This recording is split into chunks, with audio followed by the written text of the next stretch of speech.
It's almost soup season, and one of my favorite soups to make is Korean stuffed tofu stew.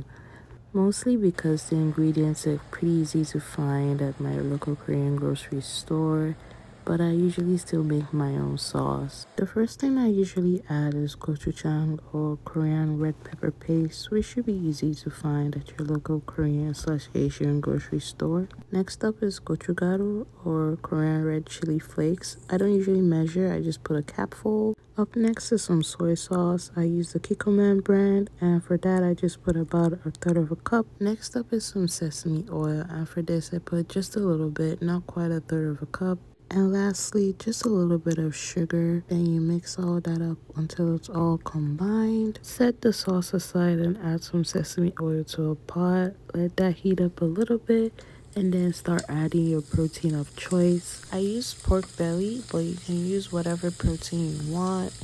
Beef, seafood, tripe, whatever you're feeling. After the pork belly had cooked a little bit on one side, I flipped it over so you can cook a little bit on the other side as well.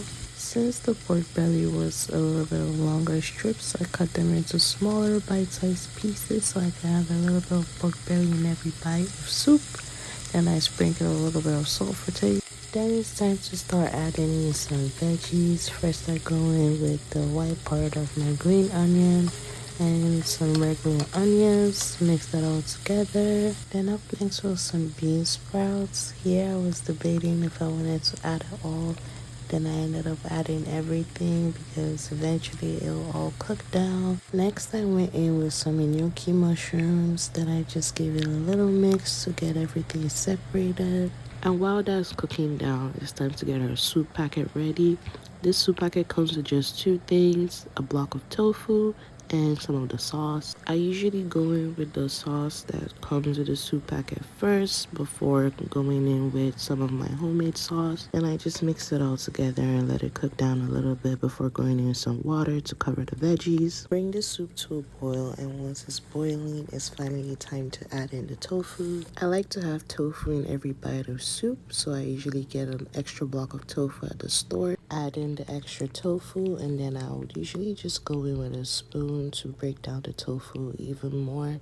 Cover it up and let that come to a boil again.